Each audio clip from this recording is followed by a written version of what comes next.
tubuh yang mulai lunglai, menatap sendu bayangannya di lantai dapur yang kusam.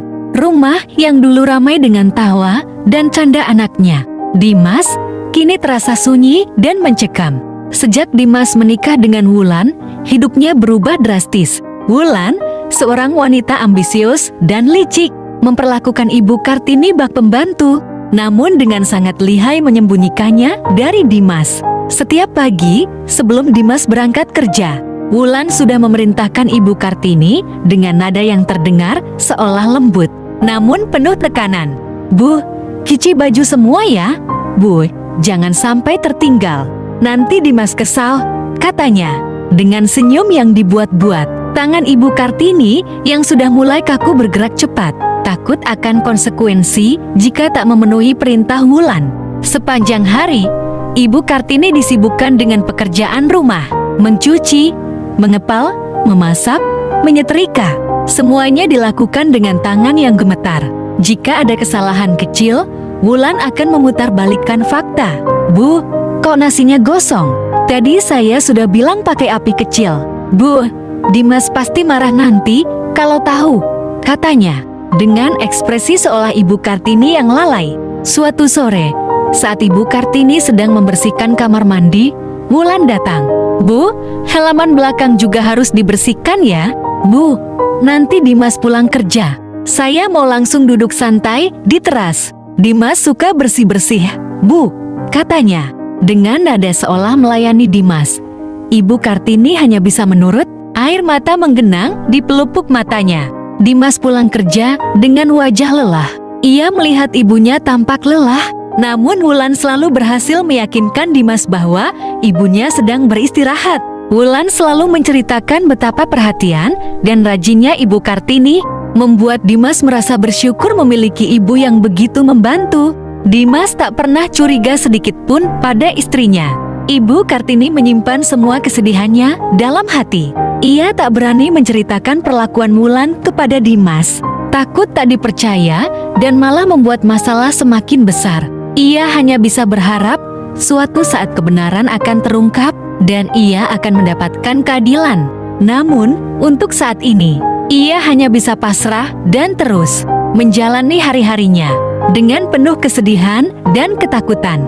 Bayangan kelicikan Wulan terus menghantuinya, mengingatkannya betapa lihainya menantunya itu, menyembunyikan kejahatan di balik senyum dan kata-kata manisnya. Perlakuan Wulan kepada Ibu Kartini semakin hari semakin menjadi-jadi. Bukan hanya perintah yang kasar, tapi juga tindakan fisik. Suatu pagi, saat Ibu Kartini sedang membersihkan lantai, Wulan datang dengan wajah yang sudah memerah menahan amarah. "Ibu, lantainya masih kotor. Ibu kerjaannya cuma main HP saja ya," teriak Wulan. Lalu tanpa aba-aba, ia menendang kaki Ibu Kartini hingga Ibu Kartini tersungkur. Ibu Kartini meringis kesakitan, tangannya memegangi betisnya yang terasa nyeri. "Aduh, sakit, Nak," rintih Ibu Kartini. Wulan malah semakin marah. Ia menjambak rambut Ibu Kartini dengan kasar. "Diam, kerja yang benar. Jangan banyak mengeluh," bentak Wulan. Rambut Ibu Kartini terasa tertarik, kepala Ibu Kartini terasa pusing. Air mata Ibu Kartini mengalir deras. "Maafkan saya, Nak. Saya sudah berusaha sebaik mungkin," lirih Ibu Kartini di antara isakan. Wulan melepas jambakannya, lalu mencampakkan sapu ke lantai. "Dasar tua bangka, tidak berguna," katanya, lalu pergi meninggalkan Ibu Kartini yang terduduk lemas di lantai, menangis pilu. Sore harinya, Dimas pulang kerja. Ia melihat Ibu Kartini sedang duduk di teras, wajahnya pucat dan lesu. "Ma, ada apa? Kok kamu duduk di sini?" tanya Dimas khawatir. "Tidak apa-apa, Nak," jawab Ibu Kartini, mencoba menyembunyikan rasa sakitnya. Wulan datang dengan senyum manisnya. "Sayang, kamu pulang. Ibu tadi jatuh di kamar mandi, untungnya saya cepat-cepat menolong. Ibu ini memang sudah tua, jadi agak lamban," katanya, sambil mengelus lengan Dimas. Dimas tampak iba melihat ibunya. "Ma, lain kali hati-hati ya, jangan terlalu capek-capek," katanya, sambil membantu Ibu Kartini berdiri. "Iya, Nak," jawab Ibu Kartini dengan suara yang hampir tak terdengar. Wulan kembali melanjutkan pembohongan. Sayang, ibu ini sudah mulai pikun juga.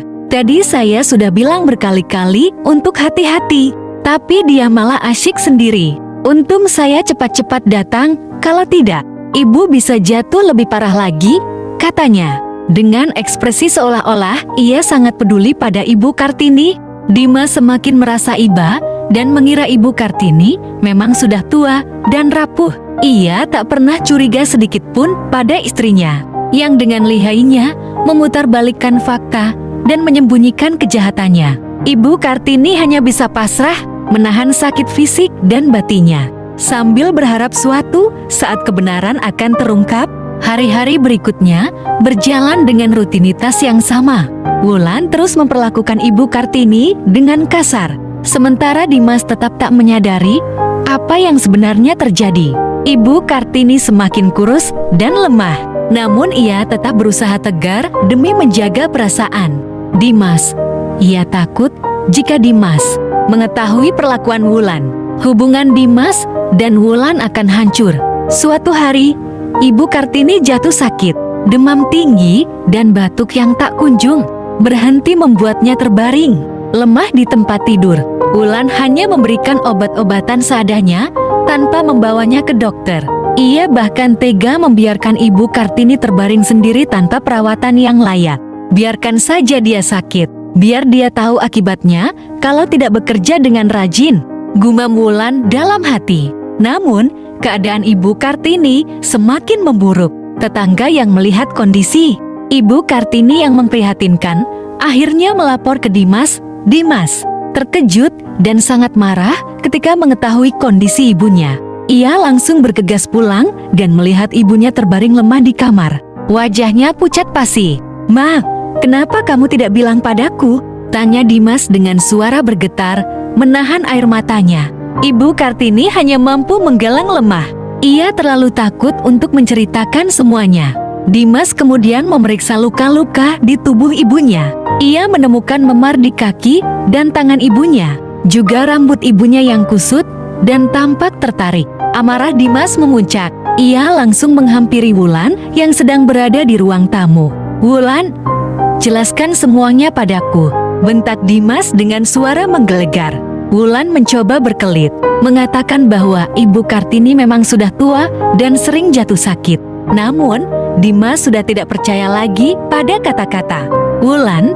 Ia melihat sendiri kondisi ibunya yang memprihatinkan. Ia melihat bagaimana Wulan memperlakukan ibunya dengan kasar dan kejam. "Kau wanita yang kejam. Kau tega memperlakukan ibuku seperti ini?" teriak Dimas. Kemudian ia menampar Wulan dengan keras. Dimas membawa ibunya ke rumah sakit untuk mendapatkan perawatan yang layak. Untuk pertama kalinya, Ibu Kartini merasa lega dan aman. Kebenaran akhirnya terungkap, dan ia mendapatkan keadilan yang selama ini ia nantikan. Dimas, yang selama ini tertipu oleh kelicikan Wulan, akhirnya menyadari keburukan istrinya. Amarah Dimas membara melihat kondisi ibunya yang memprihatinkan. Namun, setelah menahan amarah dan mendengar penjelasan Ibu Kartini, Dimas memutuskan untuk tidak langsung menceraikan Wulan. Ia merencanakan sebuah pembalasan yang lebih kejam dan menyakitkan bagi Wulan. Dimas akan menghancurkan Wulan dengan cara yang paling dia benci dengan mendekati adik Wulan, Maya. Maya berbeda jauh dengan Wulan. Ia gadis yang cantik, lembut, dan baik hati. Dimas memanfaatkan karisma dan pesonanya untuk mendekati Maya. Ia sering mengunjungi rumah Wulan dengan alasan menjenguk Ibu Wulan. Namun sebenarnya ia memanfaatkan kesempatan itu untuk mendekati Maya. Dengan perlahan, Dimas berhasil memikat hati Maya. Ia memberikan perhatian dan kasih sayang yang selama ini tidak pernah diterima Maya dari kakaknya. Ia membujuk Maya dengan kata-kata manis dan janji-janji palsu. Maya yang polos dan lugu terpikat oleh pesona Dimas. Hubungan terlarang di antara mereka pun terjalin. Dimas memanfaatkan Maya untuk membalas dendam kepada Wulan. Ia menjadikan Maya sebagai alat untuk menghancurkan kebahagiaan Wulan. Dimas bahkan menyuruh Maya untuk tinggal di rumahnya dengan alasan untuk menjaga Ibu Kartini dan memberikan perawatan yang lebih baik. Dengan kehadiran Maya di rumah, Wulan merasa terancam. Ia melihat bagaimana Dimas memberikan perhatian dan kasih sayang kepada Maya, sementara ia sendiri diabaikan dan dibenci. Wulan merasa cemburu dan sakit hati. Ia menyadari bahwa Dimas sedang membalas dendam padanya dengan cara yang lebih kejam dan menyakitkan. Dimas menikmati penderitaan Wulan. Ia melihat bagaimana Wulan merasa terluka dan tersiksa. Ia merasa puas karena berhasil membalas dendam. Namun, di balik rasa puas itu, tersimpan juga rasa bersalah. Ia telah melakukan hal yang salah, menyakiti orang lain untuk memuaskan dendamnya. Ia telah menggunakan Maya, gadis polos yang tidak tahu apa-apa, sebagai alat untuk tujuannya. Hubungan terlarang itu yang awalnya dijalin untuk membalas dendam, kini menjadi beban yang berat bagi Dimas. Ia harus menghadapi konsekuensi dari perbuatannya, baik terhadap Wulan, Maya, dan juga dirinya sendiri. Waktu berlalu, dendam Dimas pada Wulan perlahan memudar, diganti oleh cinta yang tumbuh subur di antara dia dan Maya. Pertemuan-pertemuan rahasia mereka semakin berani, perlahan-lahan berubah menjadi keintiman yang mendalam. Mereka saling menemukan kenyamanan dan kebahagiaan yang tak pernah mereka temukan sebelumnya. Suatu malam, di bawah langit bertabur bintang, Dimas dan Maya duduk berdampingan di teras rumah. Dimas, Maya, aku tak pernah menyangka akan jatuh cinta seperti ini. Maya menunduk malu. Aku juga, Mas. Aku merasa sangat bahagia bersamamu. Dimas memegang tangan Maya. Aku mencintaimu. Maya lebih dari sekedar balas dendam. Maya menatap mata Dimas. Aku juga mencintaimu, Mas. Lebih dari segalanya. Mereka saling berpelukan, menumpahkan segala rasa cinta dan kerinduan yang terpendam. Ciuman mereka begitu lembut dan penuh gairah, menyatukan dua jiwa yang saling mencintai. Dimas berbisik di telinga Maya, aku akan menikahimu, Maya. Maya menangis haru. Benarkah, Mas? Dimas menikahi Maya? Pernikahan mereka dilakukan secara sederhana, jauh dari hingar-bingar kota. Namun, pernikahan itu dipenuhi dengan cinta dan kebahagiaan yang tulus. Maya resmi menjadi istri muda Dimas, sementara Wulan tetap menjadi istri sah Dimas. Namun kini, posisinya berbalik. Wulan yang dulu memperlakukan Ibu Kartini bak pembantu, kini dilayani oleh adiknya sendiri, Maya. Suatu pagi, Maya memerintahkan Wulan untuk membersihkan kamar tidur mereka. Maya, Kak Wulan, bersihkan kamar utama ya. Jangan sampai ada debu sedikit pun. Wulan hanya bisa menurut dengan wajah yang penuh kekecewaan dan dendam. Ia tak menyangka aibnya sendiri yang telah menghancurkan dirinya. Ia yang dulu berkuasa, kini menjadi pembantu di rumahnya sendiri. Ia menyaksikan kebahagiaan Dimas dan Maya yang dibangun di atas penderitaannya. Ia hanya bisa menggigit bibir menahan amarah dan kesedihan. Ia menyadari bahwa Dimas telah membalas dendamnya dengan cara yang paling kejam, dengan menghancurkan kebahagiaan dan harga dirinya. Dendam Dimas telah terbalaskan, namun ia harus hidup dengan beban moral atas hubungan terlarang dan perlakuan kejamnya kepada Wulan dan Maya, yang awalnya polos dan lugu, kini harus hidup dalam bayang-bayang perselingkuhan dan dendam.